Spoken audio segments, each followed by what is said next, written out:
The air in Redemption was a thick stew of stale whiskey, sweat, and desperation, a concoction so potent Elara Vance could taste it on the back of her tongue. It was the flavor of last chances and bad decisions. The sun, a merciless sovereign in a bleached blue sky, seemed intent on scorching the very hope out of the air, beating down on the plank railway platform until the wood itself seemed to sigh with exhaustion. Her dress, a dark wool affair utterly unsuited for this godforsaken territory, clung to her skin like a second suffocating layer of regret.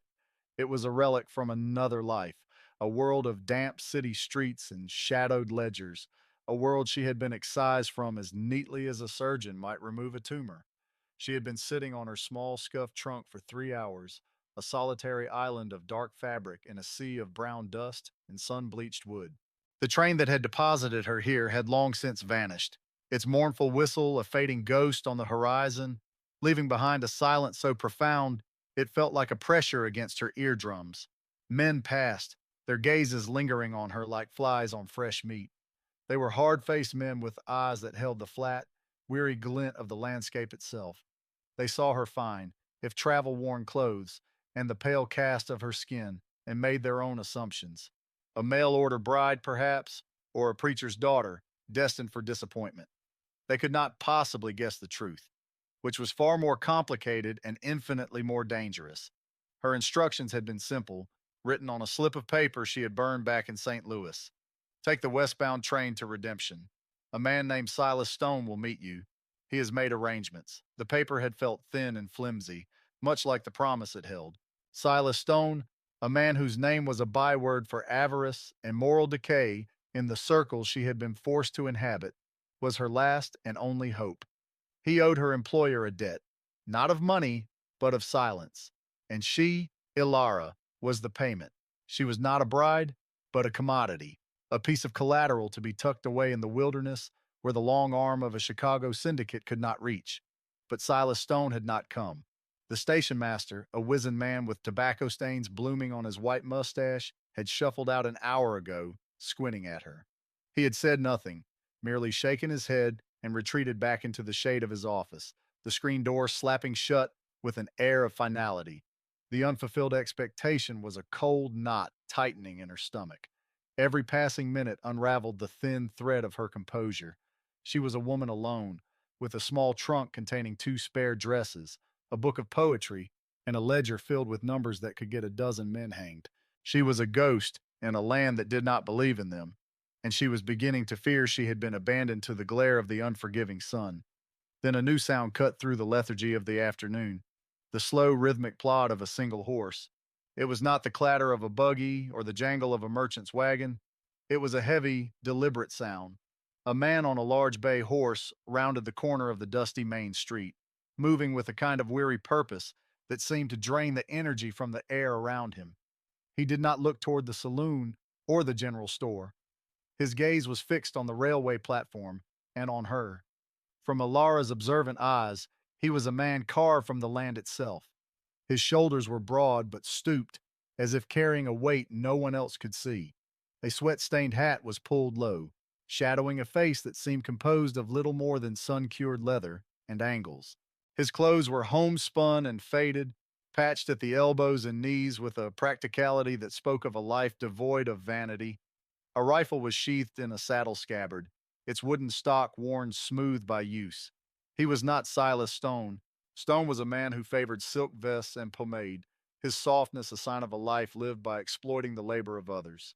This man was the labor itself. He pulled the horse to a halt before the platform, the dust settling around its hooves in a soft cloud. For a long moment, he simply sat there in the saddle, looking down at her. His eyes, when she could finally see them under the brim of his hat, were the color of a winter sky, a pale, flat gray that held no warmth and offered no welcome. They took in her dress, her trunk, her posture of strained stillness. It was not a lecherous gaze like the others. It was an assessment, as cold and impersonal as a butcher weighing a cut of meat.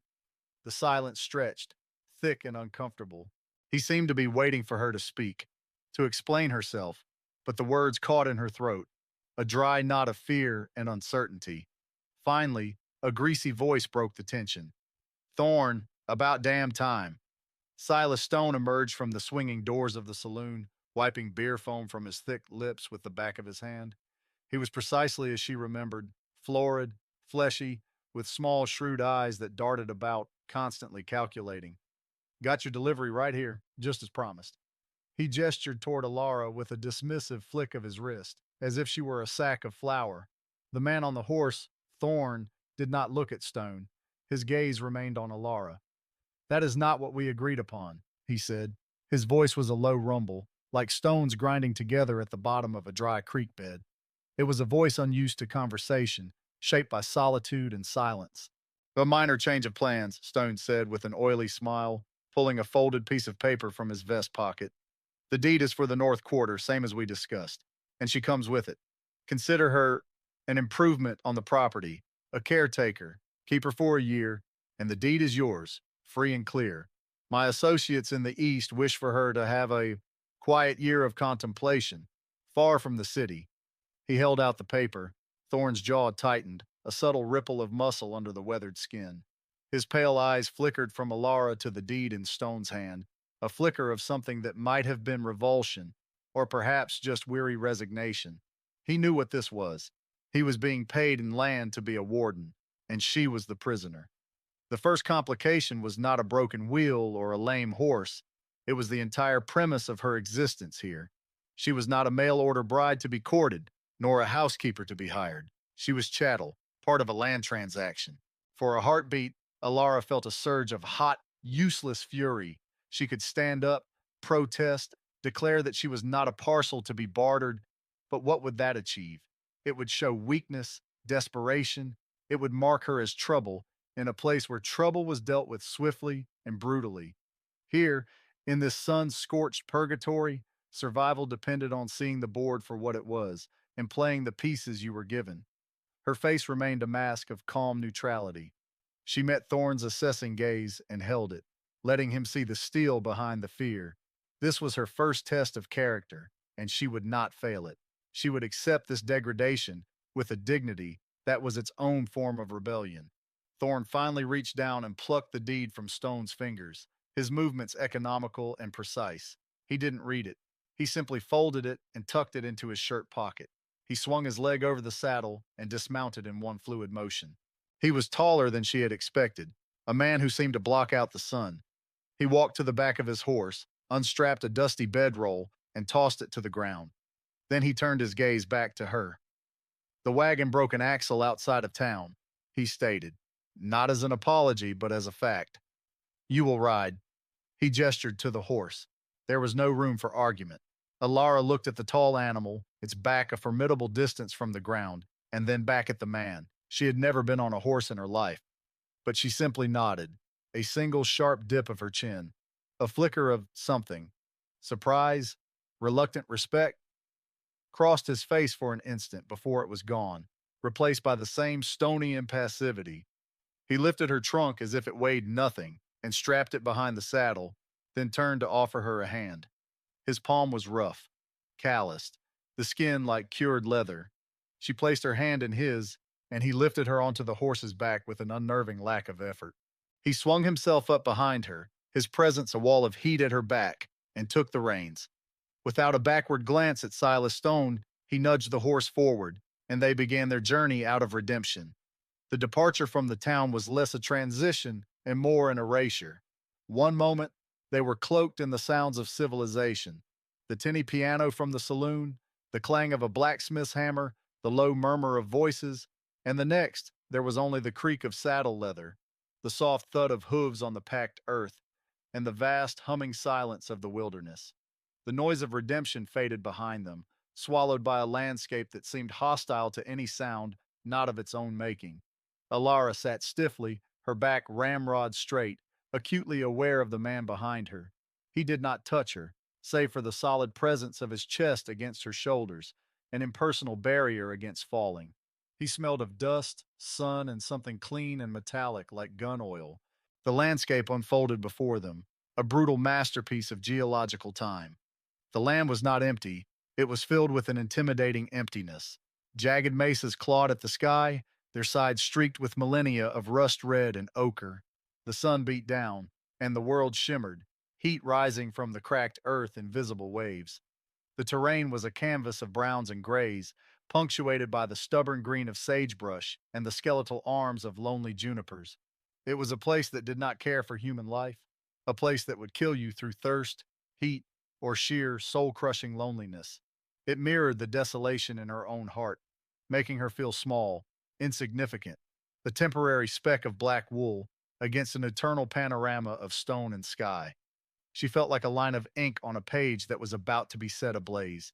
They rode for hours in a silence that was absolute and unbroken. He did not speak, and she had nothing to say. She began to observe him, not as a captor, but as a variable in the equation of her survival. His hands on the reins were steady and sure. His gaze was never still, constantly sweeping the horizon, noting the flight of a hawk, the distant dust devil spinning in a dry wash, the shape of the clouds massing in the west. He was vigilant, a part of the landscape he inhabited, his senses tuned to its subtle language. In turn, she knew he was observing her. He would feel her fatigue in the slight slump of her shoulders, her endurance in the way she held herself upright despite the jarring gait of the horse. She refused to complain, to shift, or fidget. Her stillness became her shield, her silence her armor. She would not give him the satisfaction of seeing her break. As the sun began its slow descent, painting the western sky in violent strokes of orange and purple, he finally pulled the horse to a halt under the sparse shade of a cottonwood tree near a trickle of a stream. He dismounted and, without a word, reached up for her. She slid down into his arms, her legs weak and trembling from hours in the saddle. He steadied her for a moment, his hands firm on her waist, then released her, as if she were hot to the touch. He unstrapped a canteen from the saddle. He wiped the mouth with his sleeve, a gesture of rough courtesy that was so unexpected it startled her. He held it out to her. "Drink," he commanded, his voice raspy. She took it, her fingers brushing his, and drank the lukewarm water. It was the most delicious thing she had ever tasted. This small gesture, this simple act of provision, was the first crack in the wall of his impenetrable stoicism. It was not kindness, not yet, but it was a recognition of her as a living creature, with needs. It was enough to slightly ease the knot of tension in her chest. Twilight was bleeding into the landscape when they finally arrived. He had led the horse up a winding rocky trail that opened into a small secluded valley. And there it was, his homestead. The sight of it caused her heart, which had been cautiously thawing, to sink back into a cold, hard stone. It was not a farm. It was a testament to human endurance against overwhelming odds. A small, sturdy cabin built of hand-hewn logs stood in the center of a cleared patch of land. A crude barn leaned nearby, and a small corral held a single milk cow. Beyond that, the wilderness pressed in on all sides, a vast dark ocean of pine and rock. The place felt utterly, terrifyingly isolated. This was not a sanctuary, it was a cage, vast and without bars, but a cage nonetheless. He led the horse to the barn and she slid off, her body aching with a deep, profound weariness. He returned a few moments later, carrying her trunk. He did not lead her to the main cabin. Instead, he walked toward a smaller structure set off to the side, a tiny lined shack that looked as if it had been built for a single hired hand decades ago. He stopped before the door and set her trunk down. He pushed the door open, revealing a Spartan interior, a narrow cot, a small stone fireplace, a rough-hewn table and chair. It was meager, but it was separate. He reached into his pocket and produced a large iron key. He placed it in the lock on the inside of the door and turned it. The bolt shot home with a loud, definitive clack. Then he unlocked it and pulled the key out, leaving it in the lock. He looked at her, his gray eyes clear in the fading light. "This is yours," he said. "The lock works from the inside." The gesture was so profound, so contrary to her every expectation, that it left her momentarily speechless. He was not a captor. He was a man of honor, bound by a code she could not yet comprehend. By giving her a lock, he was giving her autonomy. He was acknowledging her as a person, not property. He was telling her that whatever threat the world posed, he would not be one of them. This was the symbol of his honor, a silent promise hammered from iron and wood. Before she could find her voice, he gestured toward the small stone fireplace. A fire was already laid, waiting for a match. On the table sat a loaf of dark bread, a wedge of cheese, and a pitcher of water. He had prepared this for her. He had anticipated her arrival and her needs. It was a gesture of provision, of care, not of imprisonment. He had provided for her without intruding, without demanding thanks. He gave a curt nod, as if his duty was now discharged, and turned, walking back toward his own cabin without another word, his form swallowed by the deepening shadows. Alara stepped into the small shack, closed the door, and for the first time in what felt like a lifetime, turned the key in a lock that was hers to command. The days that followed fell into a rhythm of unspoken language. A pattern of provision was established with the quiet regularity of the rising sun. Each morning, when Alara opened her door, she would find a bucket of fresh milk from the cow and 2 eggs from the small chicken coop, nestled in a bed of straw on her doorstep. He was always gone by then, already out in the vastness of his land, his relentless energy a silent rebuke to the world's inertia. She would see him from her small window, a distant figure mending fences, clearing stones, or riding the perimeter of the valley, his rifle always close at hand. He moved with a relentless, tireless purpose, a man at war with the entropy of the wilderness, and he was winning, one repaired fence post, one cleared acre at a time. Her initial fear slowly began to evolve into a cool, analytical observation, and then, reluctantly, into a form of understanding. She watched him work. She saw the way he spoke to his horse, his voice a low, gentle murmur that he never used with her. She saw the patience in his hands as he repaired a broken piece of harness, his movements precise and unhurried. She noted his gentleness with the milk cow, the way he moved around the animal with a quiet respect. And sometimes, in the evenings, she would see him standing outside his own cabin, staring west toward the mountains where the sun had set, his silhouette a study in profound, unbreachable melancholy. She began to understand that his silence was not born of anger or disdain for her, but from a place of deep, old sorrow. His isolation was a fortress he had built around a wound. Within the four walls of her small cabin, Alara began the slow, deliberate process of reclaiming her own agency. The shack, initially a symbol of her confinement, became her dominion. She scrubbed the floorboards until they were pale and clean. She washed the single window until the light streamed in, clear and bright. She organized the small space with the same meticulous precision she had once used on her ledgers, finding a place for everything, imposing order on her small corner of the chaos. This was not subservience, it was an act of quiet rebellion. It was a declaration that even here, in this forgotten valley, she was still Elara Vance. She would not simply exist, she would live. She began to mend her own dresses, her needle a small silver weapon against the fraying edges of her old life. The simple, repetitive motion was calming, a way to channel her restless mind. One afternoon, she saw him returning, his shirt torn at the shoulder, caught on a branch or a piece of barbed wire.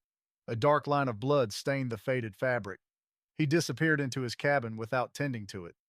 That evening, emboldened by a strange new resolve, she took one of her own spare needles and a spool of dark thread. She waited until the valley was steeped in the deep blue of twilight and she was sure he was occupied. She crept to his porch, where a bucket of water for washing was kept. His torn shirt was draped over the railing, left to soak. She took it.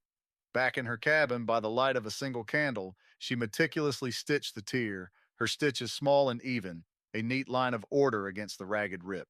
The next morning, she washed the shirt in the stream, scrubbed the bloodstain out with a fierce determination, and laid it out on a flat, sun-warmed rock to dry.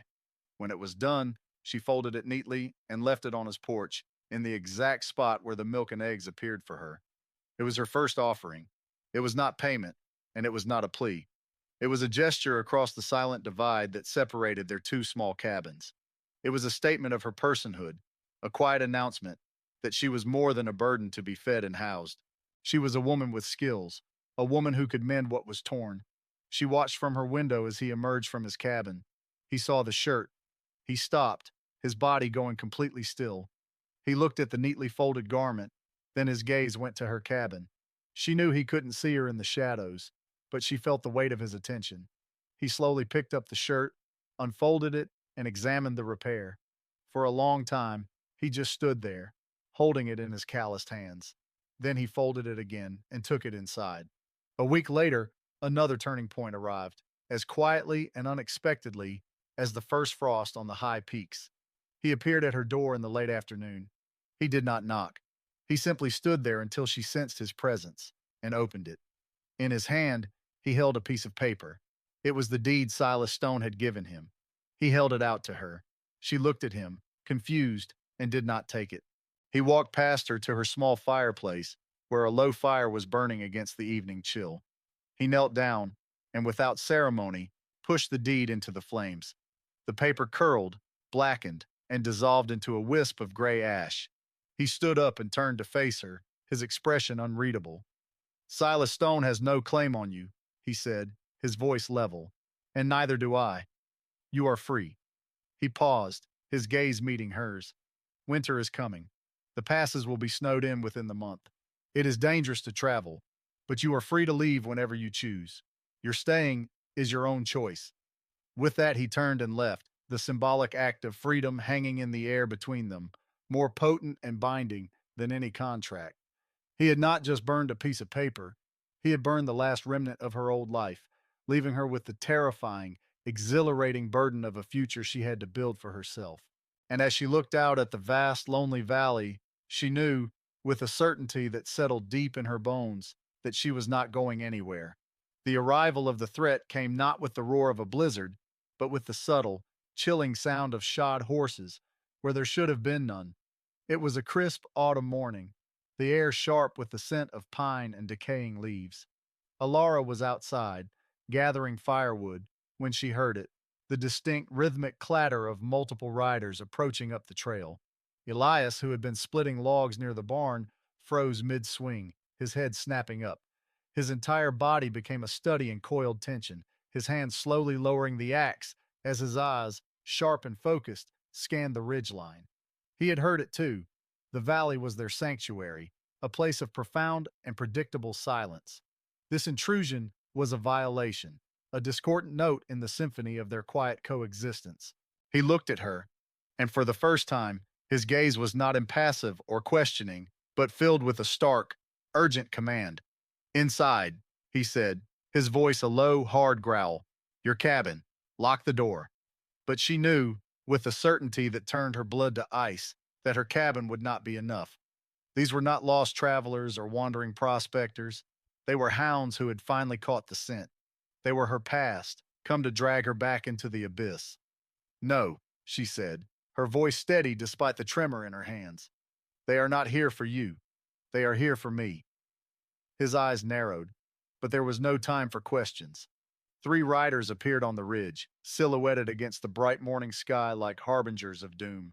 They were dressed in city clothes, ill-suited for the terrain, their dark coats and bowler hats a jarring sight against the wilderness. They carried themselves with the easy arrogance of men for whom violence was a tool of the trade. Elias didn't hesitate. He grabbed her arm, his grip like iron, and pulled her not toward her own small shack, but toward the main cabin, his home. The house, he ordered, shoving her toward the door. Get in. The crisis had destroyed the careful separation between them, forcing them into a single, defensible space. As she stumbled inside, he followed, barring the heavy wooden door behind them. He moved immediately to the large stone fireplace, prying a loose stone from the hearth. From the dark cavity behind it, he pulled a second rifle, a well-oiled Winchester, and a heavy box of cartridges. He checked the action, his movements swift and economical, a man preparing for a familiar and terrible sacrament. He pushed the rifle and the box across the table to her. Can you load this? She looked at the weapon, then at him. Her past was a world of numbers and ink, of quiet threats and whispered deals. But the man she had worked for, Mr. Corrigan, had been a man of peculiar precautions.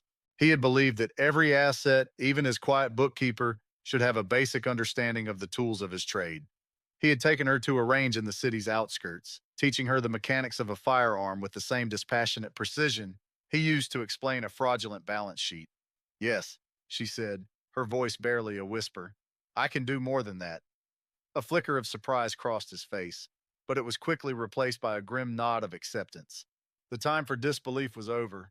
They were no longer a solitary man and a mysterious woman. They were a garrison of 2.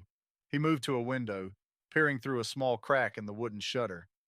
They're spreading out, trying to surround us. The battle began not with a shout, but with the sharp crack of a rifle shot that sent a splinter of wood flying from the doorframe. Elara, who had been fumbling with the cartridges, dropped one, her hands shaking. But then, a strange calm descended.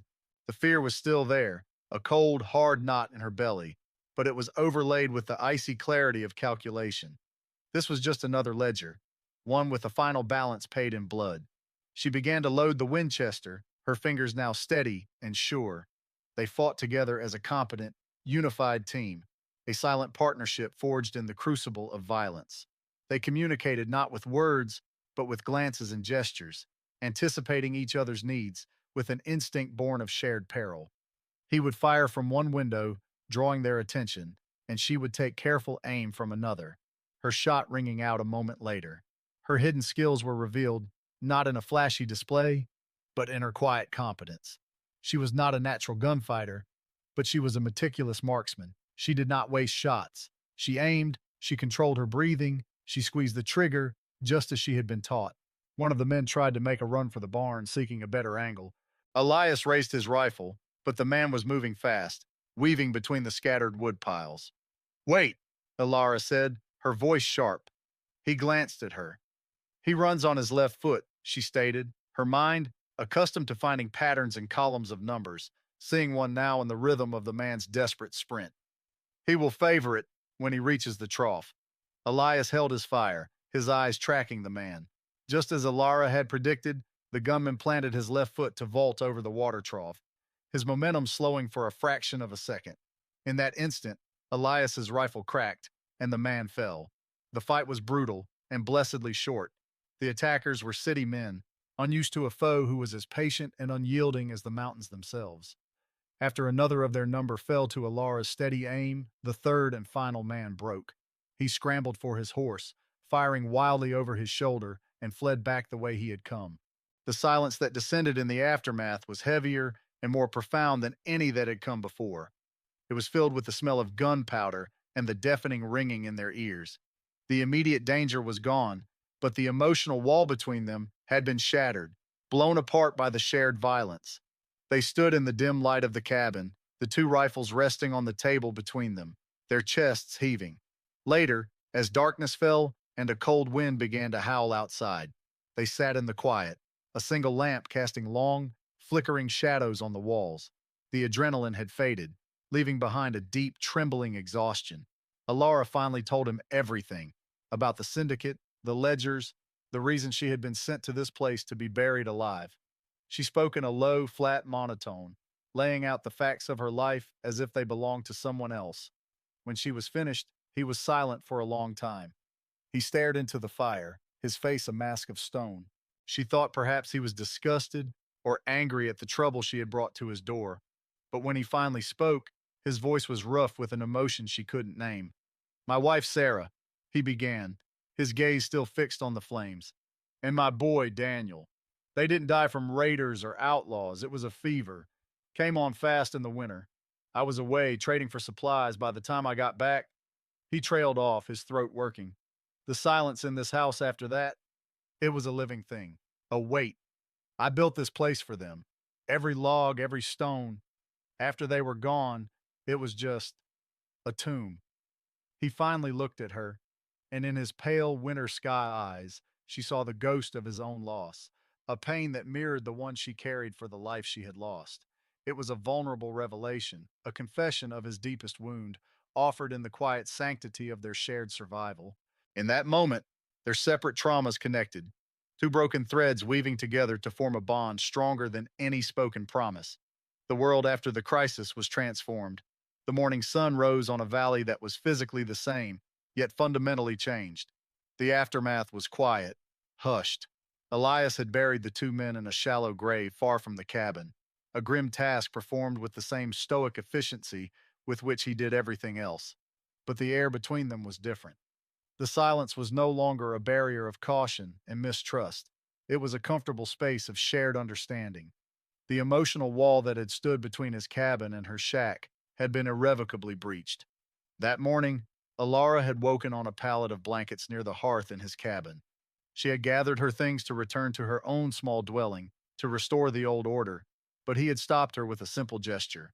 He had taken the small bundle from her hands and placed it on a chest at the foot of the bed. His bed. He said nothing, but the meaning was clear. Her move into the main house was to be permanent. The end of their separation was not a question to be discussed, but a fact to be accepted.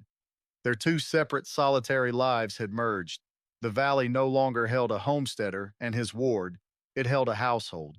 A new language began to form between them, one built not on words, but on shared tasks and comfortable proximity. Their partnership, once forged in the heat of battle, was now tempered in the daily rhythm of life on the homestead. He began to teach her the skills she would need to truly survive here. He showed her how to read the clouds for signs of weather, how to track game, how to properly bank a fire so it would last through the night. He taught her how to handle an axe, guiding her hands on the haft, his touch firm and impersonal, yet creating a current of warmth that had nothing to do with the day's heat.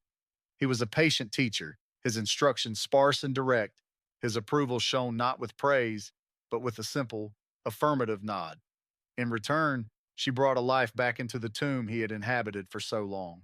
She brought order and a quiet warmth to the Spartan interior of his home. She scrubbed and cleaned, mended his clothes with the same meticulous care she had shown on that first torn shirt, and learned to cook on the hearth, turning his simple provisions into savory stews that filled the cabin with aromas it had not known for years. These small acts of care became their new dialogue. A hot meal waiting for him when he returned from a long day was her way of saying she was grateful. A freshly chopped pile of firewood waiting by the door was his way of saying he would provide for her. They were mending the fences of their lives, both literally and figuratively, working side by side to fortify their small world against the harshness of the coming winter and the ghosts of their respective pasts. The change in him was subtle, but profound. The deep lines of sorrow around his eyes seemed to soften. The permanent stoop in his shoulders lessened. He still did not speak much, but his silences were no longer heavy with the weight of grief. She would sometimes catch him watching her as she read by the fire, a look in his eyes she couldn't quite decipher, a mixture of wonder and a deep, quiet contentment. One evening, she looked up from her book to find him carving a small piece of wood. He worked with the same patient focus he applied to everything, the knife peeling away thin curls of pine. When he was finished, he held it out to her. It was a small, exquisitely detailed carving of a hawk, its wings outstretched as if in mid-flight. The gift, so unexpected and so personal, was more eloquent than 1,000 words of poetry. Spring arrived slowly, a hesitant thaw that crept down from the high peaks. The snow receded, and the valley floor began to show patches of green. The creek, once frozen solid, now gurgled with life. The air grew softer, carrying the scent of damp earth and new beginnings. They had survived the winter, and more than that, they had built a life. One afternoon, they were working together, replacing a section of fence that had been damaged by the heavy snows. They moved in a practiced, easy rhythm, he digging the post holes, she setting the new posts and holding them steady, while he tamped the earth around them. The sun was warm on their backs, and the valley was filled with the sounds of spring, the chatter of birds, the hum of insects. They had just finished the last post and were standing back to admire their work, a long, straight line of fence stretching across the meadow. It was strong, solid, and secure. Elias looked at the fence, then he looked at her. Her face was smudged with dirt. Her hair had come loose from its bun, and she had never looked more beautiful to him. The confession, when it came, was as simple and understated as the man himself. "The silence in this house," he said, his voice low and raspy, his gaze holding hers. "It was a different kind before you came. A cold kind." He reached out, his callous thumb gently brushing the smudge of dirt from her cheek. "You mended more than just the fences, Elara." It was not a declaration of love in the way the poets wrote about it. It was something deeper, truer. It was an acknowledgement of the profound change she had wrought in his world, a confession that she had not just filled the silence, but healed it. And as Elara leaned into his touch, the promise of the coming spring blooming not just in the valley, but in the quiet, mended spaces of their hearts, she knew she was finally home.